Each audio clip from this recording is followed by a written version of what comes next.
दी deliverance को explain करने से पहले मैं आपको बता दूं कि ये मूवी लटोया एमन्स फैमिली के साथ हुई एक सत्य घटना पर आधारित है और पूरी फिल्म इस घर में उनके साथ हुई डरावनी एक्सपीरियंस पर बनाई गई है। वीडियो शुरू होने से पहले चैनल को सब्सक्राइब कर दें ताकि आपसे आने वाले वीडियोस मिस ना हो, और आप मुझे कमेंट्स में सजेस्ट भी कर सकते हैं कि नेक्स्ट कौन सी मूवी एक्सप्लेन करनी चाहिए, लेकिन सिर्फ हॉरर में।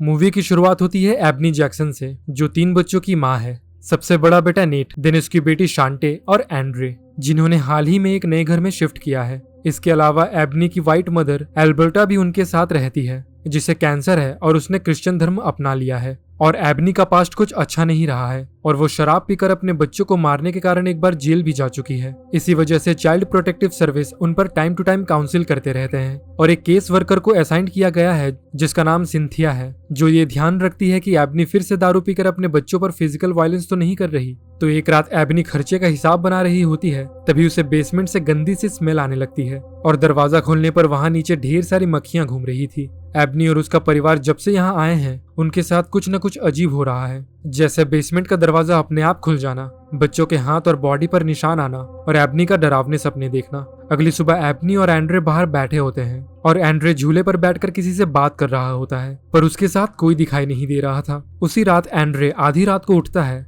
और बेसमेंट में चला जाता है, मानो वो नींद में चल रहा हो। फिर थोड़ी देर बाद एबनी भी जाग जाती है और वो जब नीचे पानी पीने आती है तो देखती है कि बेसमेंट का दरवाजा फिर से खुला हुआ है और इस बार अंदर उसे एक मरी हुई बिल्ली दिखती है।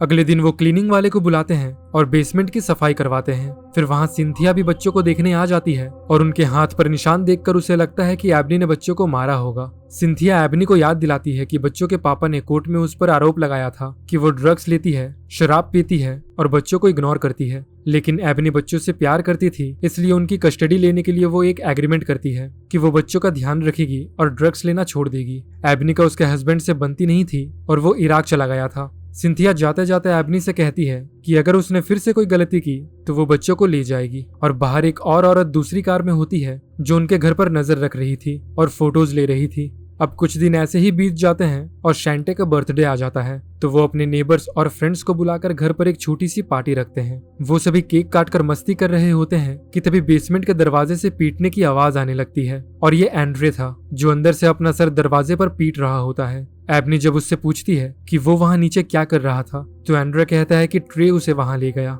एबनी को लगता है कि एंड्रे नींद में बड़बड़ा रहा है, इसलिए वो उसे सोने भेज देती है और थोड़ी देर बाद एबनी शराब पीकर एक लड़के के साथ डांस करने लगती है, जिसे देखकर एल्बर्टा और उसकी एक फ्रेंड एशिया ज्यादा खुश नहीं होते।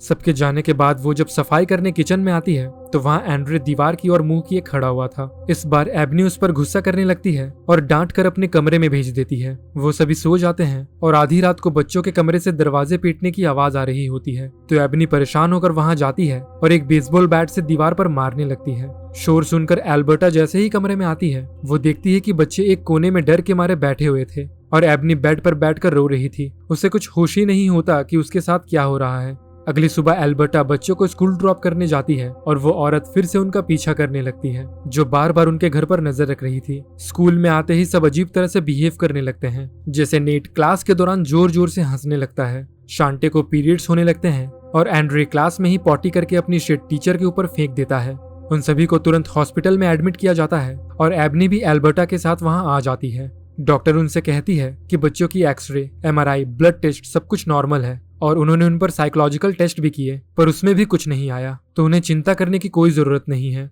पर एबनी डॉक्टर पर चिल्लाने लगती है कि उनके बच्चों के साथ कुछ अजीब सा हो रहा है, तो वो नॉर्मल कैसे हो सकते हैं, लेकिन हॉस्पिटल उन्हें फिर भी डिस्चार्ज कर देता है और वो सभी घर वापस आ जाते हैं। उसी रात एबनी एंड्रे को नहला रही होती है कि तभी उसका फोन बजने लगता है। एबनी फोन उठाने नीचे आती है तो देखती है कि एल्बर्टा वॉल में क्रॉस लगा रही थी। एल्बर्टा कहती है कि उनके बच्चों के साथ कुछ पैरानॉर्मल सा हो रहा है जो डॉक्टर के बस की बात नहीं है, पर एबनी को इन सब चीजों में विश्वास नहीं था और वो जब ऊपर आती है तो देखती है कि नेट एंड्रे को बाथटब में डुबोकर मार रहा है। वो उसे ऐसा करने से रोकती है और आवाज सुनकर एल्बर्टा भी वहां आ जाती है। तो नेट रोने लगता है और कहता है कि उसे नहीं पता ये सब कैसे हो गया। फिर एक दिन सिंथिया उनके घर आती है और कहती है कि वो बच्चों के स्कूल गई थी, जहां से उसे पता चला कि बच्चे स्कूल नहीं जा रहे हैं। तो एबनी उसे समझाती है कि वो उन्हें स्कूल जाने से नहीं रोक रही, बल्कि ये घर रोक रहा है। वो जब से यहाँ आए हैं उनके साथ अजीबोगरीब चीजें हो रही है। और जब सिंथिया फिर भी एबनी की बात नहीं मानती और बच्चों को ले जाने की धमकी देती है तो एल्बर्टा बैट लेकर आती है और उसे डराकर वहां से जाने को कहती है। ये सब होने के बाद एल्बर्टा एक चर्च में आ जाती है और उनसे मदद मांगती है, लेकिन उसकी पूरी बात सुनने के बाद वो उनसे कहते हैं कि वो उनकी कोई मदद नहीं कर सकते।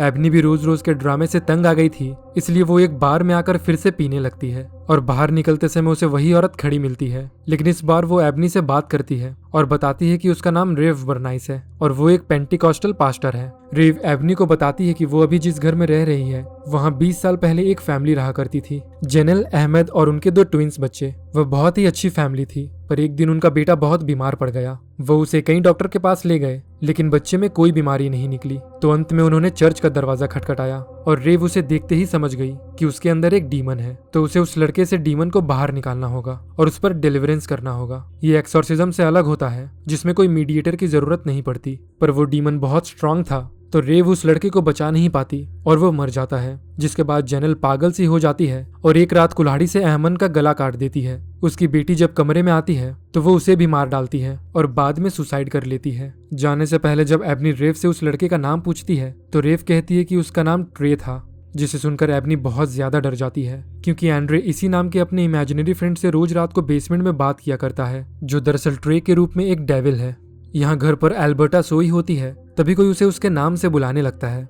वो जब नीचे आती है तो उसे बड़ी ही तेज बदबू आने लगती है और तभी अचानक उस पर एंड्रे साये के रूप में हमला कर देता है और उसका गला दबाकर मार डालता है। एबनी जब घर वापस आती है तो देखती है कि दीवार पर लगे क्रॉस में आग लग गई है और लिविंग रूम में एल्बर्टा मरी पड़ी है। वो एम्बुलेंस को कॉल करते हैं, जो बाद में एल्बर्टा की बॉडी को ले जाते हैं। अब पूरी तरह से डिस्टर्ब हो चुकी एबनी बच्चों को लेती है और कार में जाने लगती है। तभी अचानक से एंड्रे की आंखें पूरी तरह से काली हो जाती है और वो एबनी से कहने लगता है कि एल्बर्टा उसके कारण मरी। तो एबनी डर से अपनी कार साइड में रोकती है और पास के एक बार में जाकर मदद मांगने लगती है। वहां बैठे कुछ लोग जब बाहर आकर देखते हैं तो बच्चे आराम से कार में बैठे हुए थे और एबनी की हालत देखकर वो पुलिस को कॉल कर देते हैं। पुलिस स्टेशन में एबनी से पूछताछ की जाती है। फिर सिंथिया एबनी की हालत देखकर कहती है कि उस पर कोई चार्जेस नहीं लगेंगे, पर उनके बच्चों को चर्च के फॉस्टर केयर में भेज दिया जाएगा। तो अंत में एबनी रेव के पास आ जाती है और अपनी सिचुएशन के बारे में बताती है। इस तरफ एंड्रे को कुछ समय हॉस्पिटल में ही रखा जाता है, जहां एंड्रे किसी और लैंग्वेज में बात कर रहा होता है। और जब सिंथिया उसके पास जाती है तो वो अपने हाथ खोलकर दीवार पर उल्टा चलने लगता है, जिसे देखकर सिंथिया शॉक्ड हो जाती है। वो डॉक्टर के पास आकर उन्हें बताती है कि उसने अभी क्या देखा। तो वो सभी एंड्रे को चेक करने उसके कैबिन की ओर जाने लगते हैं। उसी समय एबनी भी नर्स की यूनिफॉर्म पहने हॉस्पिटल आ जाती है और सिंथिया के आने से पहले एंड्रे को हॉस्पिटल से ले जाती है ताकि रेव उस पर डिलीवरेंस कर सके। वो उसे घर ले आते हैं और एक सोफे पर बांध देते हैं। रेव डिलीवरेंस प्रेयर शुरू करती है और उस पर होली अनॉइंटिंग ऑयल छिड़कने लगती है, जिस कारण एंड्रे को बहुत जलन होती है और वो दूसरी आवाज में चिल्लाने लगता है। इसी दौरान फॉस्टर केयर में नेट और शांटे भी पोजेस हो जाते हैं और नेट अपने आप को ही नोचने लगता है, जबकि शांटे हवा में उड़ने लगती है और उसके हाथ और पैर पर छेद हो जाते हैं, जैसा जीसस क्राइस्ट को सूली पर टांगते हुए हुआ था। थोड़ी देर बाद वो डीमन एल्बर्टा का रूप ले लेता है और अपने चेन्स तोड़कर हंसने लगता है। रेव उसका सामना नहीं कर पाती और वो उसे मार डालता है। तो अब एबनी को ही कुछ करना होगा, इसलिए वो नीचे बेसमेंट में आ जाती है। वो जीसस को हेल्प के लिए बुलाती है, जिसके बाद अचानक से उसके अंदर एक होली स्पिरिट आ जाती है और वो दूसरी लैंग्वेज में प्रेयर करना शुरू कर देती है, जिसके बाद वो डीमन कमजोर पड़ने लगता है और नीचे पाताल में चला जाता है। अब कुछ दिन बाद सिंथिया एबनी को देखने आती है, जो अपना सामान पैक कर रही होती है। एबनी सिंथिया से कहती है कि वो फिलाडेल्फिया अपनी आंटी के पास जा रही है और 6 महीने बाद उसे कोर्ट से बच्चों की कस्टडी भी मिल जाती है। जिसके बाद एबनी ये अनाउंस करती है कि वो उनके फादर से भी रीकाउंसलिंग कर रही है, तो शायद वो बहुत जल्द साथ में रहने लगेंगे। और इसी के साथ मूवी यहीं खत्म हो जाती है। और ये रही रियल लाइफ की लटोया एमोन्स, जिसके साथ ये घटना हुई और इस घर को भी 2016 में डिमोलिश कर दिया गया। पर आज भी आसपास के नेबर्स इस जगह से अनयूजुअल एक्टिविटीज देखे जाने की बात करते हैं। आशा करता हूँ कि आपको ये वीडियो पसंद आई होगी। ऐसी ही और भी वीडियोस देखने के लिए सब्सक्राइब कीजिए हॉरर फोबिया को।